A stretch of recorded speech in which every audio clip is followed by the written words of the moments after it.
큰 박수 부탁드리겠습니다.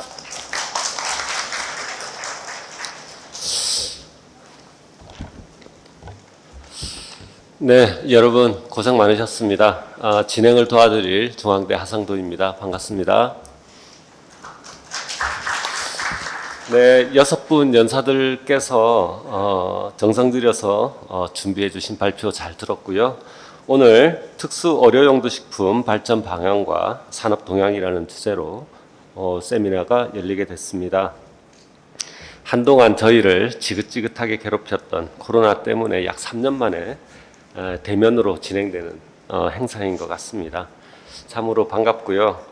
자, 오늘 주제 특수 의료용도 식품은 여러분들 아시다시피 식품공전상 규정된 법적인 용어입니다. 근데 소비자들은 메디푸드라 부르고 있죠. 메디푸드가 더 넓은 범위인 것 같습니다. 최근 만성질환 증가 그리고 환자들의 영양 보충, 관리식으로 메디푸드가 주목받고 있습니다. 시장에서 수요가 증가하고 있는데요. 근데 우리나라 메디푸드 시장 규모, 판매액, 생산액 이렇게 자료들을 좀 찾아봤는데 좀 자료별로 그 유형이 달라서 그런지 통계가 좀 다르더라고요. 근데 생산액 기준으로 860에서 1000억 사이인 것 같고요. 판매액 기준으로는 1600억 정도 수준인 것 같습니다. 우리나라 식품 산업이 60조, 외식까지 합치면 100조가 넘으니까요. 사실 작게 보일 수도 있습니다. 그리고 세계 시장에 비하면 세계 메디푸드 시장에 비하면 정말 미미한 수준이라고 볼 수는 있습니다. 그렇지만 성장률은 정말 다른 어떤 유형보다도 빠른 진짜 미래 성장형 산업인 것 같습니다. 그리고 정부가 선택적으로 집중 지원하는 푸드테크 기반 산업으로 또 선정이 되었습니다. 그래서 앞으로 더욱더 커질 거다 이렇게 예상하고 있습니다. 메디푸드가 주목받기 시작한 것은 2019년 12월 4일부터입니다. 농식품부가 식품산업 활력 제고 대책을 식약처와 함께 발표하면서 5대 유망 분야의 메디푸드를 선정을 했습니다. 그 다음 해 2020년 9월 21일에도 농식품부 주관 10개 부처청이 마련한 그린바이오 융합형 신산업 육성 방안에서도 메디푸드를 미래 핵심 그린바이오 산업으로 분류했었고요. 그해 11월 26일 식약처는 맞춤형 특수식품 분야 식품산업 활력 제고 대책을 발표합니다. 그래서 특수 의료용도 식품을 독립된 식품군으로 분류했죠. 올 7월 28일에도 식약처는 제4회 국정현안 점검조정회의에서 국제 기준의 선도 식이약 행정 혁신 방안을 발표했고 뒤이어 8월 11일에도 식이약 규제 혁신 100대 과제를 발표합니다. 그래서 메디푸드를 규제를 완화하면서 시장 발전을 적극 지원하기로 선언한 그런 상황입니다. 자, 그래서 오늘 세미나는 때를 만난 메디푸드, 그 중에서도 특수의료용도 식품의 시장 흐름과 이에 대비하는 기업들의 대응을 살펴보는 자리인 것 같습니다. 자, 오늘 특별히 6분의 연자와 2분의 전문가를 모시고 토론회를 진행하고자 합니다. 자, 소개해 드리겠습니다. 6분의 연사는 아까 여러분들 다 소개받으셨고요. 한국보건사회연구원 김정선 연구위원님 나오셨습니다. 네, 한국식품산업협회 김정년 이사님 모셨습니다. 네, 저희가 5시 30분까지 약 45분 정도 남았네요. 아까 발표가 조금 지연된 것 같습니다. 약 45분간 토론회가 진행될 예정입니다. 제가 소개해드린 순서대로 두 분의 토론자께서 토론 의견을 간략히 말씀해 주시고요. 그 이후부터 플로어에 계신 분들을 포함해서 여기 계신 연자, 토론자 모든 분들이 토론, 질문 등 토론에 참여하실 수 있도록 기회를 드리겠습니다. 자, 김정선 박사님 부탁드리겠습니다. 네, 안녕하십니까. 저는 한국보건사회연구원에 근무하고 있습니다. 기관명과 같이 보건복지 쪽의 분야에서 식품 정책에 대해서 연구를 하고 있는데요. 제가 오늘 이 자리에 와서 많은 그동안 진행되고 있는 특수의료용도 식품에 대해서 많은 것을 배워서 사실 제가 작성해왔던 것들을 계속 고치면서 지금 있었습니다. 그래서 우선 제가 이 자리에서 저를 토론자로 초청해 주신 이유가 아마도 특수의료용도 식품의 활용성에 대해서 조금 더 언급해야 될 것 같다는 생각이 아니었을까 싶습니다. 왜냐하면 현재는 특수의료용도 식품의 하위 구체적인 기준 규격들이 마련되어 가고 있는 중이어서요. 그래서 특히 오늘 이 포럼 역시 전략 포럼이고, 그리고 주관이 한국보건산업진흥원과 식품안전정보원이 같이 함께했다는 거에 있어서 지금 보건복지 분야에서 시장의 수요가 이런 주관 기관에서 주는 시그널로 반영이 되지 않았나 싶습니다. 실제로 지금 우리나라 인구 고령화 추세가 이미 아시다시피 전 세계적으로 유례 없이 심각한 상황인데요. 이때 이제 초고령 사회에서 고령자와 또 질환자의 양적 증가가 의료 서비스 분야에 변화를 오고 있습니다. 그런데 이게 의료 서비스 분야뿐이 아니고 식품이라든가 아니면 급식 서비스, 이것들을 망라하면 식사 서비스 분야에 변화를 현재 요구해 오고 있습니다. 지금 현재 일반인들을 위해서 건강에 좋은 식품들은 넘쳐나고 있는 반면에 질환자들이 안심하고 섭취할 수 있는 식품은 매우 부족한 상황입니다.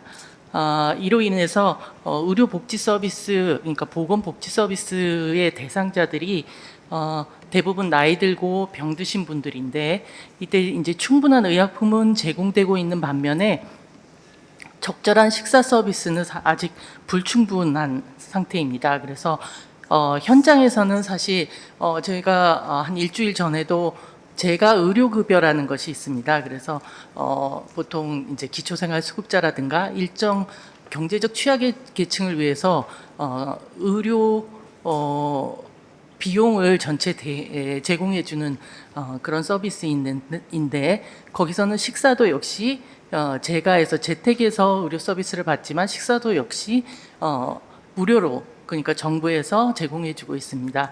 이럴 때 거기서는 그럼 식사 서비스는 도대체 어떤 기준을 갖고 제공해야 될지 이런 의문을 가지고 계십니다. 그래서 그럴 때 한 예로 기존의 고령자용 식품도 식약처에서 기준을 마련했습니다. 고령 친화 식품은 어떤 것이다.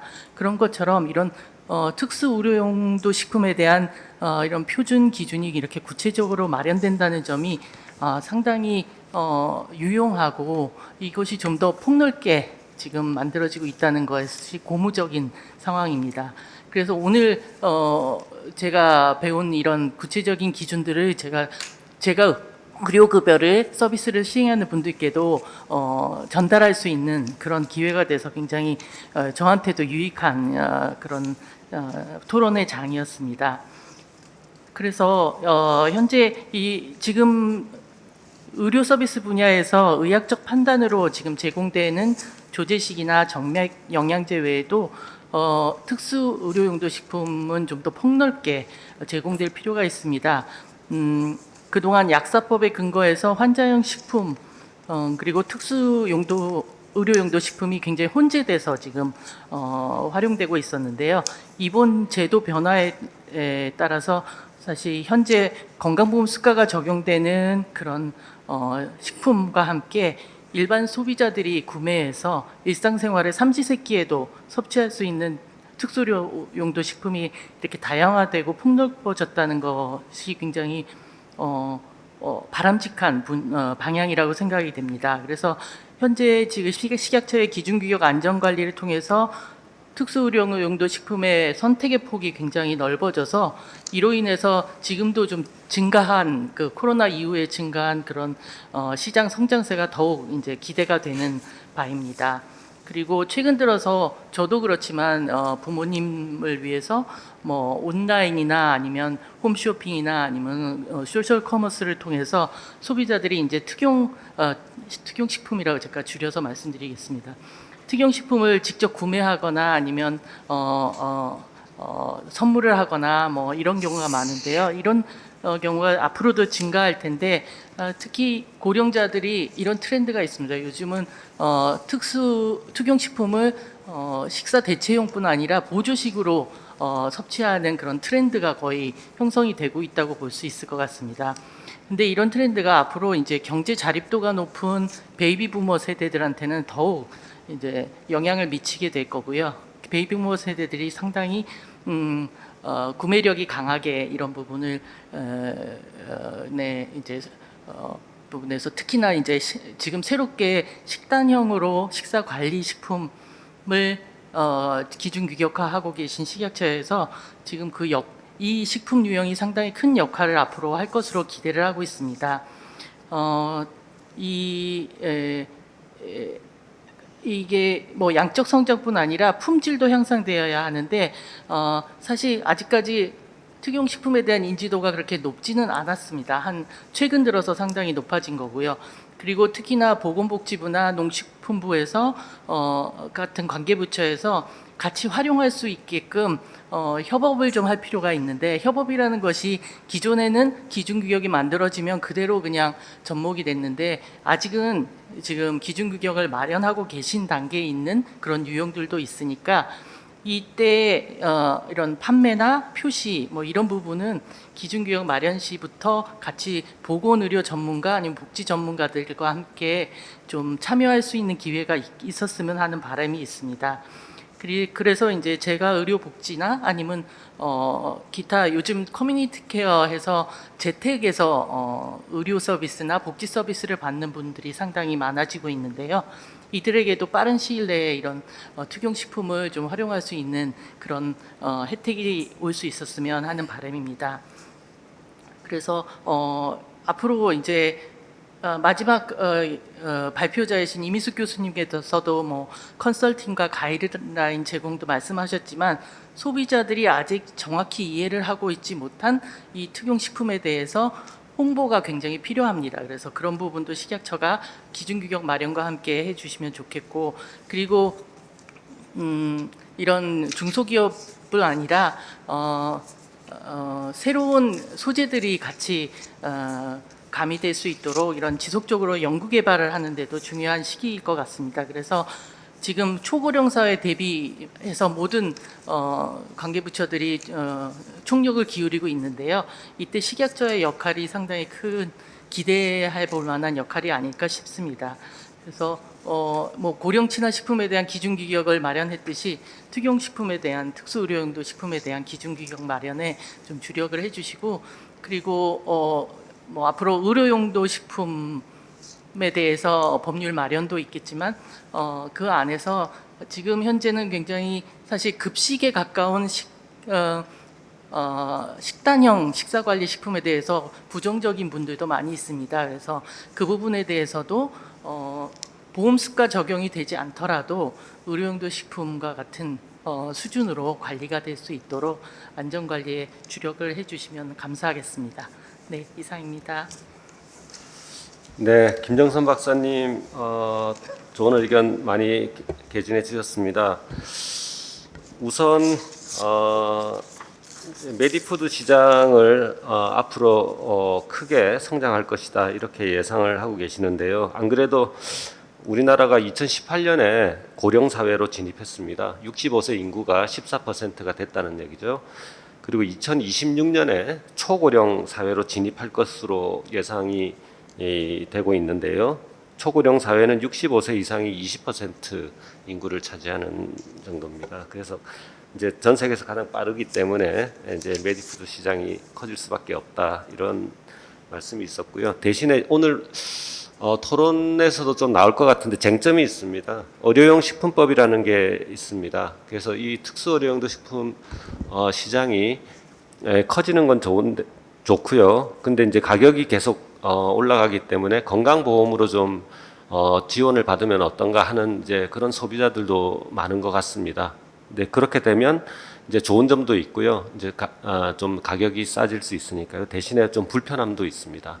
의료인들의 처방을 받아야 된다는 거. 그러니까 처방 없이 받을 부분과 처방 가지고 받을 부분. 그리고 GMP를 꼭 해야 되느냐? 근데 GMP는 의무는 아닙니다. 해썹은 의무지만 그래서 GMP는 어차피 선택이기 때문에 크게 뭐 미국에서 하고 있다 해서 우리가 크게 그걸 따를 필요는 없지 않은가 하는 부분이 또 있고요. 또 어디서 팔 것이냐? 지금처럼 뭐 온라인이나 마트에서 자유스럽게 팔 것이냐, 아니면 약국이나 뭐 의료기관에서만 팔 것이냐, 이런 것들이 좀 논의해야 할 쟁점이 아닌가 싶습니다. 자, 좀 고민해 주시고요. 나중에 토론 때 또 한번 정리를 하겠습니다. 자, 두 번째 토론자 모시겠습니다. 한국식품산업협회 식품안전본부장인 김정년 이사님, 네, 부탁드리겠습니다. 네, 안녕하세요. 식품산업협회 김정현입니다. 특수의료용도 식품은 사실 그렇게 큰 시장은 아닙니다.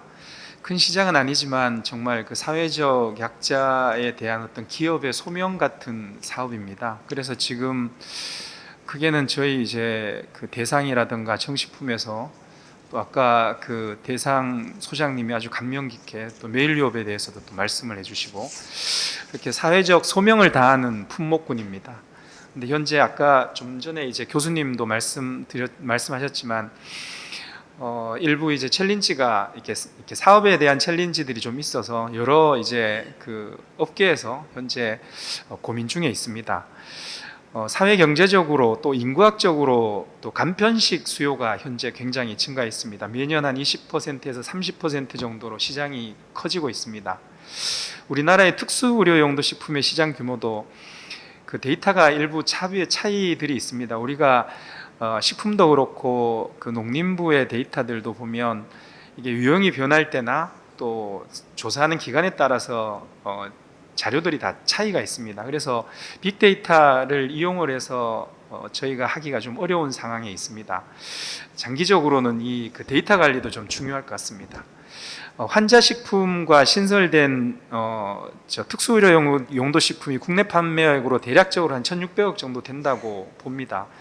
2020년 대비해서 뭐 64%인데 어찌됐든 크게 성장한 것으로 현재 확인이 되고 있습니다. 또 보건복지부와 보건사회연구원의 조사에 따르면 2020년 기준으로 우리나라 전체 노인의 84%가 한 개 이상의 만성질환을 보유하고 있는 것으로 조사되어 있고 또 관련 식이 조절 등의 수요도 다양해지고 있어서 특수의료용도 식품의 시장은 지속적으로 확대될 것이라고 저희가 생각하고 있습니다. 특히 우리 국민이나 우리나라의 구매력이 증가됨으로써 특히 의료용도 식품은 아마 시장이 계속 커질 거라고 생각이 됩니다. 또 앞서 식약처에서 발표한 내용과 같이 우리나라는 고령화에 따른 만성질환의 증가로 어르신이라든가 환자에게 맞춤형 식품이 개발 공급될 수 있도록 특수의료용도 식품을 별도의 식품군으로 개편을 하면서 또 표준형이라든가 맞춤형, 식단형 제품으로 재분류를 했고 또 환자용 식품도 질환 분류를 세분화해서 질환별로 맞춤형 제품 제조 관리 용이하도록 2015년부터 관련 산업에 대해서 정부 주도 정책 연구로 규제 완화라든가 신규제도 마련 등 산업 성장에 대한 정책 지원에 저희가 식약처에 감사 말씀드립니다. 식품 기업에서도 소비자의 질환별, 목적별 특성을 고려를 해서 다양한 식사 요구를 충족할 수 있는 제품들을 개발하고 제조하고 있습니다. 특히 식생활 구조의 빠른 변화로 간편식 시장 성장과 함께 식단력, 식사 관리 제품도 다양한 형태로 개발 판매되고 있으나 당뇨나 신장 질환 자용으로 유형이 한정됨에 따라 이제 암 환자용도 추가되었고요. 기타 질환자용 제품 개발에도 한계가 발생하는 등 추가 질환자를 위한 식단형 관리 식품 유형의 확대와 같은 현실적인 애로사항 해결도 필요한 사항입니다.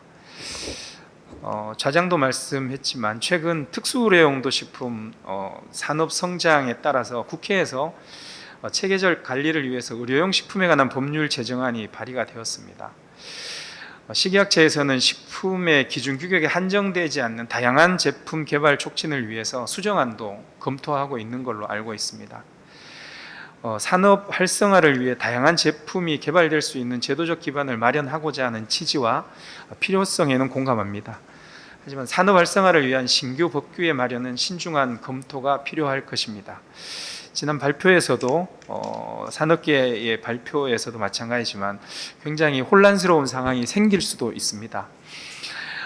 의료용 식품은 일반 식품입니다. 식품임에도 특수 용도를 목적으로 함으로써 보다 엄격한 관리를 적용하는 것은 현행 일반 식품으로 제조, 생산, 유통, 판매되는 특수 의료용도 식품에 새로이 적용해야 하는 규제로 작용할 수 있습니다. 또 신규 시장 진출을 검토하는 기업에는 진입 장벽이 되는 등의 우려도 있는 게 사실입니다. 식약처에서도 표준 제조 지침이 제공되지 않는 환자용 식품에 대한 가이드라인을 2023년까지 마련을 하고 소비자의 취향이나 섭취 편의성을 고려한 다양한 제품 제조가 가능하도록 제형 확대를 검토하는 등의 제도적 지원이 마련될 것으로 기대되는 만큼 장기적 관점에서 국내 기업이 글로벌 경쟁력을 확보를 하고 특수의료용도 식품 산업의 진흥과 활성화를 위한 제도적 개선 및 지원 확대가 지속되어야 할 것입니다. 우리 식품업계는 국민의 식생활 편의와 건강 증진에 기여하기 위해 특수의료용도 식품의 시장 성장에 맞춰 다양하고 효과적인 제품을 출시하도록 앞으로도 지속적으로 노력하겠습니다. 이상입니다. 네, 김정년 이사님 토론 의견 고맙습니다.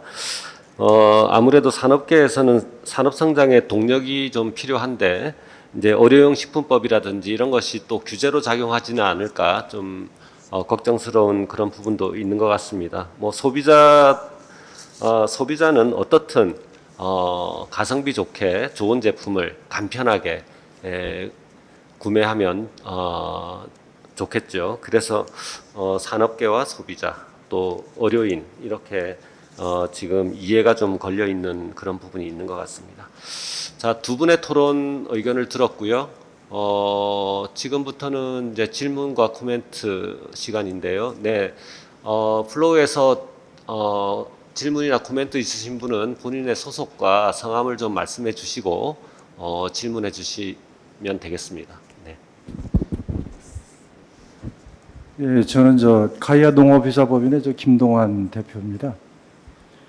우선 이런 자리 마련해 주셔서 대단히 감사드리고요.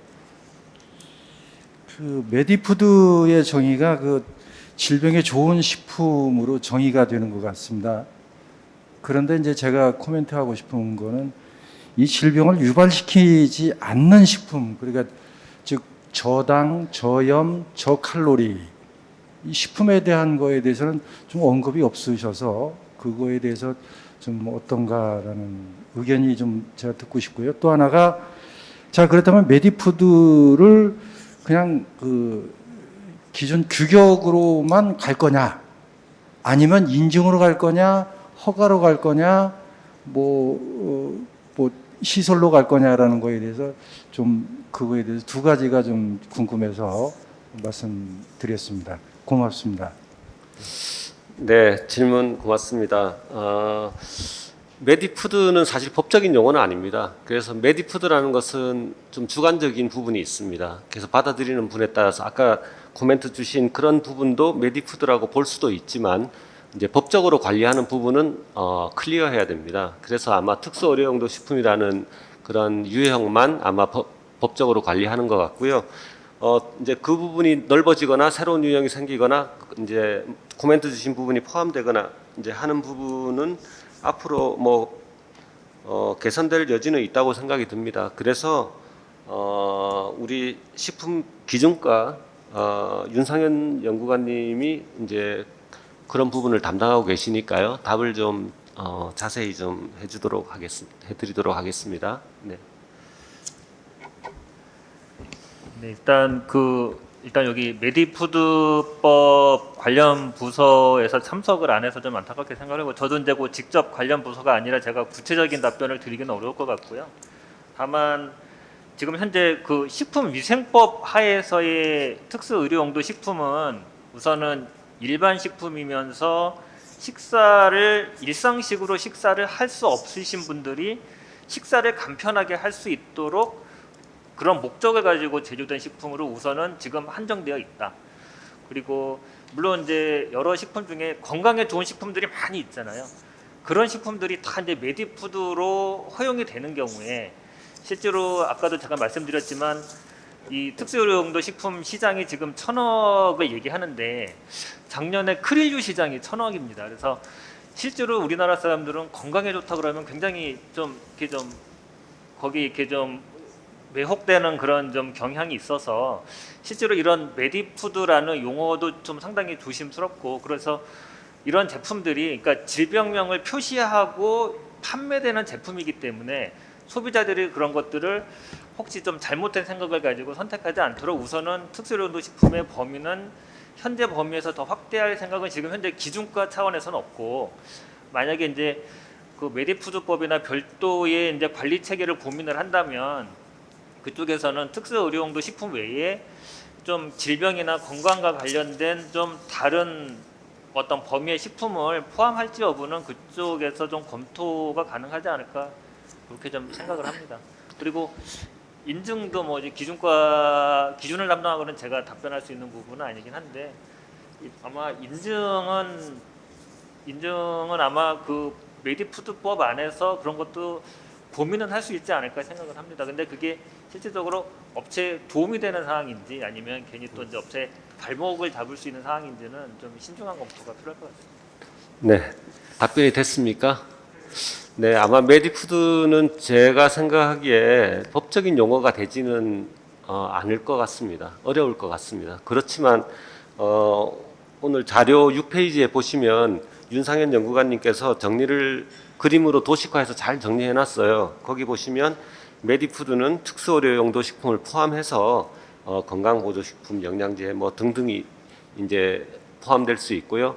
또 일반 식품의 기능성 표시제가 있습니다. 그게 또 활성화되니까 그 부분에서 또 어느 정도는 이제 소비자들이 알고 있는 메디푸드가 어느 정도는 거기서 또 반영이 될 수가 있을 것 같습니다. 네. 네, 다른 질문 또 있으신가요?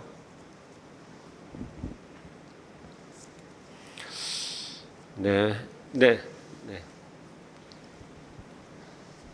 네, 안녕하세요. 저 현대그린푸드의 박지현입니다. 저는 질문은 아니고 좀 제안인데요.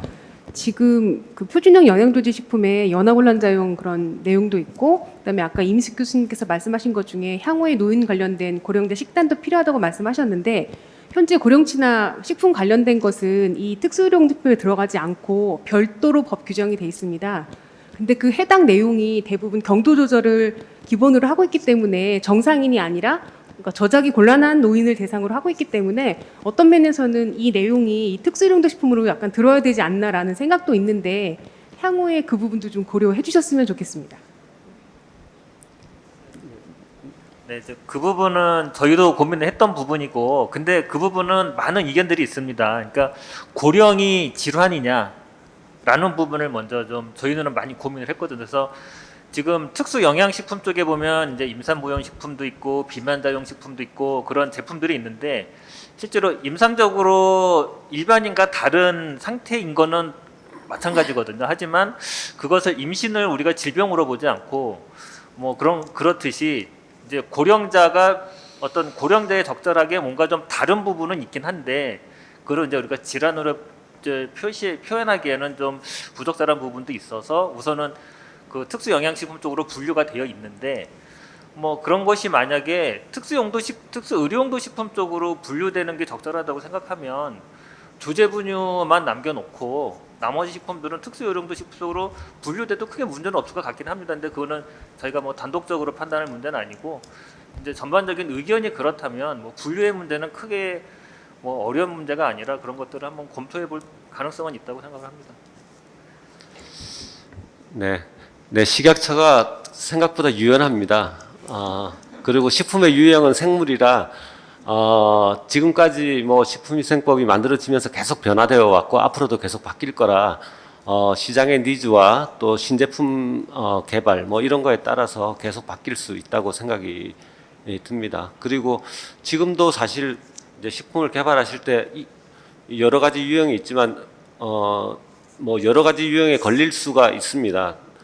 그럴 때 이제 칼처럼 이렇게 이제 정해지는 게 아니기 때문에 유형이 또 통폐합되기도 하고 또 여러 유형에 갈 수 있을 때는 또 이제 뭐 한쪽으로 또 쏠리게 할 수도 있고 하기 때문에 얼마든지 건의해 주시면 식약처에서 반영해서 가능한 한 합리적으로 개선이 될 수 있을 것 같습니다.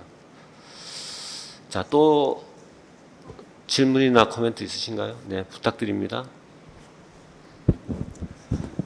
예, 안녕하십니까. 저 현대그린푸드의 박진균이라고 합니다. 저는 의료급여 관련해가지고 질문을 드리고 싶은데요. 지금 저희 회사에서도 식단형 상품으로 당뇨식단 운영하고 있습니다. 근데 아까 전에 정식품이랑 대상에서 말씀해 주신 것처럼 영양조제 식품들은 이제 식대 수가가 적용이 돼서 병원군 같은 B2B 시장에 영업을 하고 계십니다. 근데 반면 저희가 운영하고 있는 식단형 상품 같은 경우는 이게 그런 의료급여에 해당이 되는지조차 모르고 있기 때문에 B2B 시장에 사실 진입이 좀 어렵습니다. 제가 질문드리고 싶은 건 이미숙 교수님께서는 아까 전에 그 식대 수가와 그리고 시장에 나와 있는 시장 가격이 괴리감이 있기 때문에 어려움이 있다라고 말씀하셨는데 만약 그걸 한계를 극복한다면 그럼 저희 같은 식단형 그 상품을 제조하고 있는 업체들도 이런 의료급여 시장에 진출을 할 수 있는지 그게 좀 궁금합니다. 네. 제가 좀 말씀을 드리겠습니다. 이제 제가 전에 이제 그 발표 기회가 있어서 이제 그 부분을 한번 검토를 해봤는데, 저희도 이제 당뇨 환자용 식단형 식품이 있는데, 이 제품이 저희 같은 경우는 굉장히 대량 생산 체제를 운영하고 있거든요. 그럼에도 불구하고 단가가 B2B 지금 아까 정식품 오승현 팀장도 말씀하셨지만 단가 경쟁이 굉장히 치열한 그 상태에서 200칼로리에 한 700원, 600원, 700원 들어가는 상태에서 지금 현재 식단형 관리 식품 아마도 제조 원가가 최소한 3, 4천 원 나올 것 같습니다. 가공비까지 포함하면. 그러면은 원가 이하로 납품을 하셔야 되거든요. 그래서 지금 현재 이제 시장 상황에가 맞지가 않고 만약에 이제 어떤 제도적으로 그러니까 법적으로는 다 열려 있지만 시장 그 가격 때문에 그리고 현재 식단형 식품 그 업체들이 생산하는 체제가 이 대량 생산 체제를 지금 할 수 있는 상태가 아니기 때문에 아마도 경쟁력이 이제 B2B로 갈 수 있는 경쟁력이 좀 좀 부족하지 않나 이런 생각이 듭니다. 답변이 되시나요? 네. 제가 첨언을 좀 하자면 그 식대보험 수가는 진료 행위에 대한 수가이고 제품에 대한 수가는 아닙니다. 그래서 저희 제품이 그 보험 수가를 받는 것이 아니라 식사라는 진료 행위가 수가를 받는 거기 때문에 어떤 제품이든 그 식대 수가를 받을 수는 있습니다. 그런데 좀 첨언을 하면 사실 제가 의료에 다뤄질 수 있는 범위로 들어와야 한다라고 하는 게 저는 개인적인 입장이고요. 사실 일본 같은 경우는 이미 요양시설들에서 식단형 식사관리 식품에, 그러니까 일본에 있는 요양병원에서도 이렇게 도시락 형태로 이미 딜리버리하는 지역에서 로컬에서는 그렇게 적용이 되고 있습니다. 그 부분이 뭐 급여나 식과에 대한 부분들이 포괄적인 부분으로 담겨 있긴 하지만 만약에 우리도 그 시장을 따라갈 수 있다면 그 안으로 제도권으로 들어와야 많은 기업들이 그 제품을 만드는 데 있어서 의미가 있다고 생각이 들고 좀 전에 이제 플로에서 말씀 주신 것처럼 고령자 같은 경우에 지금 고령친화 식품은 별도로 개별 형태의 고령친화 단독식품인데 예를 들어 무스식이라든가 연하곤란이라고 하는 건 분명히 치료가 필요한 질환이거든요. 질환이라고 정의를 내리는데 그런 형태로 조합을 하는 식단으로 뭔가 만들어서 팔 때는 정확하게 어떤 식품 유형으로 분류되는 부분들이 붕 떠 있는 상태라 아마 기업들이 그 부분을 좀 더 그 제도화 안에서 판매하고 뭔가 영역으로 집어넣어서 더 산업을 발전시키는 부분에 있어서는 분명히 필요하다고 생각합니다. 그래서 제가 이 연하도움식이나 고령자용에 대한 식단형 식품이라고 하는 것이 기존의 고령 친화 식품과 다르고 고령자용 조제 식품과 다른 영역으로 고령자용의 어떤 질환을 명칭을 나열한 식단형 관리 식품으로 들어올 수 있다라고 저는 그렇게 바라보고 있기 때문에 향후에 그 부분은 정책적으로 논의가 되었으면 하는 바람이 있습니다.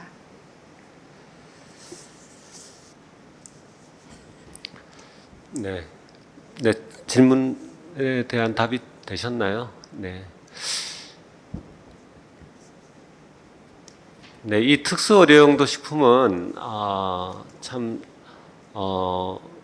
판매를 하는 그 판매처가 참 다양한 것 같습니다. 그리고 의료 수가를 또 받는 부분도 있고 일반 뭐 마트나 온라인에서 판매하는 그런 부분도 있고 그래서 이걸 정확하게 막 이렇게 교통 정리를 하는 것이 쉽지는 않은 것 같습니다. 그렇지만 이제 그래서 의료용 식품법이라는 것도 나온 것 같고요.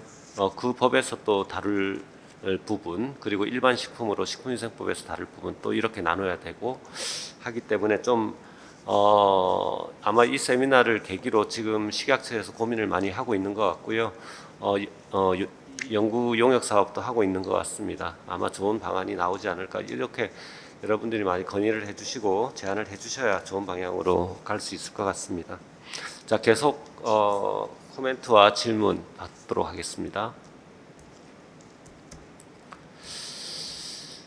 예, 혹시 발표자 분들 중에 혹시 네, 아까 다 못하신 말씀이나 또 다른 분들께 또 질문하실 내용이 있으면 해주시면 좋을 것 같습니다.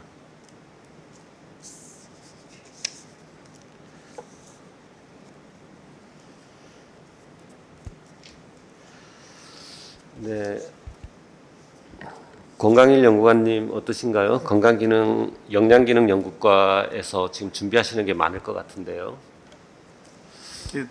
네, 지금 오늘 세미나에서 이렇게 좋은 말씀 많이 들었고요.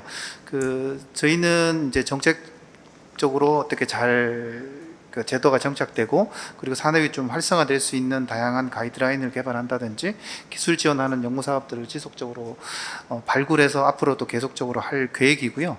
근데 지금 이제 논의되는 내용들이 보면 아까도 고령 친화 식품 중에 이제 어르신들이 많이 드시는 연화곤란 식품들이라고 한다면 제가 지금 저희가 저희 과에서 지금 연구하고 있는 내용 중에 어떻게 보면 맞춤형 영양 조제식 식품에 대한 중에 기타 환자용 식품에 대한 저희가 뭐 과학적 검증을 위한 가이드라인 개발 연구를 하고 있습니다. 그런 부분들에 대해서 조금 나온다면 고령 친화 식품 중에서도 이제 연화곤란의 이제 별도의 질환으로 본다면 그런 부분으로 진입할 수 있는 하나의 또 카테고리가 생길 수 있다라는 생각은 들고요. 이제 그런 부분들을 가이드라인 나오면 이제 산업체에서는 그런 가이드라인을 바탕으로 해서 좀 준비하시면 충분히 시장으로 진입하시는 데는 문제가 없을 것으로 판단하고 있습니다. 네, 고맙습니다. 자, 또 질문이나 코멘트 있으신가요? 네, 김원영 부장님 혹시 예. 저는 아까 저희 발표 내용 중에 표시와 관련해서 이제 국가별 비교하는 표를 하나 말씀드렸는데 이제 아까 제가 발표 과정에서 좀 말씀을 드리긴 했는데 중국 같은 경우에는 영양 강조 표시하고 건강 강조 표시에 이제 둘 다 이제 적용되는 걸로 제가 아까 내용 부분을 아까 지금 유인물 하고 있는 부분하고 좀 바뀌어 있어서 그 유인물에 이제 금지로 되어 있는데 그 부분이 이제 적용이 다 되는 걸로 그렇게 이제 판단을 해주셨으면 되겠습니다. 그리고 저는 이제 또 네, 네 앞으로 특수 의료용도 식품 제도가 우리나라에서 잘 정착되도록 좋은 정책건이 많이 부탁 좀 드리겠습니다. 그리고 세 분 산업 현황에 대해서 말씀해 주셨는데 각각 사실 표준형, 맞춤형, 식단형으로 나눠서 해 주셨는데 뭐 아울러서 뭐 건의할 사항이나 코멘트 해주실 게 혹시 있으시면 지금 해주시면 되겠습니다. 괜찮습니까? 사실 아까 발표 중에서 살짝 좀 언급을 했는데 중요한 사항이 결국은 식사를 이제 그러니까 지금 그 정의에서 메디컬 푸드 특수의료식품 정의에서 제일 앞에 나오는 부분이 굉장히 중요하고 그 부분이 많은 시장을 굉장히 많이 차지한다고 생각됩니다. 왜냐하면 섭취, 소화, 흡수 이 부분이 굉장히 중요한 사항이고 거기에서 섭취를 못하기 때문에 다 PN을 혈관으로 정맥 영양을 하거나 이렇게 된 거 아닙니까? 그리고 그것의 소화관이 살아있는데 왜 혈관으로 꼭 줘야 돼? 소화기관에서 우리가 알지 못하는 영양소가 장내 미생물에 의해서 생성되기도 하고 장관이 유지되어야 오래오래 살 수 있고 가령 이제 예를 들면 저희 고객들 중에 전화 오시는 분 중에 정맥영양 링겔로 꽂아서 1년, 2년, 3년 사셨다는 분 들어보지 못했거든요. 하지만 이제 저희 회사 제품 말하면 예를 들면 뭐 뉴케어나 그린비아 제품을 가지고 그거를 2년, 3년 먹었는데 다른 거 하나도 못 드셨는데 그걸로만도 2년, 3년을 살더라. 하루 뭐 가까이에 삼성의 이건희 회장도 몇 년을 사셨지 않습니까? 그분 계속 경장영양 물론 정맥영양도 같이 병행을 하면서 했겠지만 경장영양을 했기 때문에 소화기관이 살아있어서 오래 사실 수 있었던 거거든요. 그 의식이 없는 와중에도. 그래서 그만큼 이 식사를 잘 못하는 거, 그 다음에 그건 이제 심각하게 표현한 거고 먹을 수는 있다 하더라도 입에서 위까지 넘길 수는 있다 하더라도 또 위가 절제되거나 또는 위에서 소화 이런 기능이 떨어지거나 또는 장 쪽에서 또 흡수 기능이 떨어지거나 이런 것들을 지금 커버해주고 있기 때문에 그만큼 이 특수의료식품이 또 시장이 커졌다고 봅니다. 그래서 그 부분이 가장 크고 그래서 그 부분을 간과하면 안 될 것 같다는 생각이 들고요. 그 다음에 아까 그 선천성 대사질환자용 같은 경우는 굉장히 제가 사례로 든 거 외에도 굉장히 많이 있습니다. 병원 사이트나 이런 데 들어가서 보시면 한 20가지, 30가지 이렇게 될 것 같습니다. 굉장히 다양한 환자가 있는데 굉장히 환자 수로 따지면 굉장히 소수의 환자거든요. 그러면 저희 같은 기업체에서는 이게 똑같은 환자 식대수가 그걸 위해서 그걸 생산할 수는 없는 거거든요. 그래서 그런 부분은 그런 소수 환자를 위한 그런 거는 아까 뭐 의료복지 그런 차원에서도 꼭 건강보험 식대수가라든가 이것만이 아니라 어떤 의료복지 차원에서 같이 고려가 돼서 기업체에서도 그거를 아주 수요가 적다 하더라도 생산을 할 수 있게 도와주고 또 그런 것들을 또 구입해서 사용하는데 도움을 줄 수 있는 그런 방향이 같이 좀 검토되었으면 한다는 생각입니다. 네, 좋은 코멘트 고맙습니다. 우리 김정선 한국보건사회연구원 연구위원님께서 이런 쪽 연구를 하고 계시기 때문에 조금 보완 설명 좀 듣도록 하겠습니다. 네, 좀 전에 말씀하신 희귀 질환이라든가 이런 부분의 식사 제공에 대해서는 지금 희귀 질환에 대해서도 보험 적용에 대해서 많은 논의가 돼 있고 점점 확대하고 있듯이 그런 부분은 계속 제안을 해주시는 것이 중요할 것 같습니다. 그러면 당연히 확대할 수 있는 방향이 있을 것 같고요. 그리고 현대그린푸드에서 말씀하셨던 저작곤란용 식품이 대부분 들어있는 고령 친화식품에 대해서도 지금 저희 표준 제조형 특수의료용도 식품 안에 연화곤란자용 식품이 들어있듯이 질병뿐이 아니고 증상에 대해서도 지금 관리를 하고 있으니까 저작곤란자용 식품 이런 것도 사실상 좀 고민해 볼 수 있지 않을까. 물론 지금 현재 고령자들이 연화곤란에 대해서 진단을 받고 아니면 저작곤란에 대해서 진단을 받고 이런 경우가 사실은 별로 없습니다. 그런 기전 자체가 별로 없기 때문에 그래서 우선은 그거부터 마련돼야 되고 그 다음에 이런 식품이 적용돼야 되고 그런 보험수가가 적용되고 이렇게 흘러가게 되어 있어서 그런 부분에 대해서 지속적으로 저희가 조금 논의하고 그리고 제안해야 될 것 같고요. 그리고 좀 전에 제가 말씀드렸던 의료급여와 보험수가와는 또 별개라서 의료급여는 취약계층, 경제적 취약계층을 위한 대상임을 한 번 더 말씀드리고 싶습니다. 그래서 좀 더 사실 또 한 가지 시간이 없으시지만 간단히 말씀드리고 싶은 게 제가 아는 지인이 이제 외국에서 암 환자로서 이제 병원에 입원했을 때 쇼킹했던 것은 처음에는 뭐 스프와 같은 게 나왔지만 그 다음엔 바로 빵이 나온다고 합니다. 그래서 우리는 아까 이미숙 교수님이 보여주셨듯이 물, 미음 하면서 죽도 여러 가지 단계가 있지 않습니까? 그래서 우리는 우리나라에 적합한 그런 습관에 따라서 특수 의료용도 식품도 폭넓게 접근할 수 있다. 그런 부분이 좀 더 논의되었으면 좋겠다는 생각입니다. 예, 이상입니다. 네, 코멘트 고맙습니다. 자, 이제 시간이 거의 다 된 것 같습니다. 혹시 마지막으로 질문이나 코멘트 있으신가요? 네, 없으시면 이제 클로징 하겠습니다. 네, 앞으로 신성장 동력이 될 것 같습니다. 메디푸드, 특히 특수 의료 식품이요. 누구도 걸림돌이 돼서는 안 될 것 같습니다. 소비자는 간편하고 안전하고 가성비 높은 제품을 계속 공급받고 싶어 합니다. 기업들 노력해 주셨으면 좋겠고요.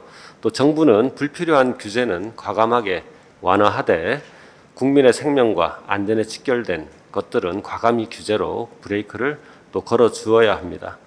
오늘 귀한 자리 마련해 주신 식약처와 평가원 그리고 한국보건산업진흥원과 식품안전정보원 관계자분들께 감사드리며 오늘 세미나를 마치도록 하겠습니다. 모두 수고 많으셨습니다.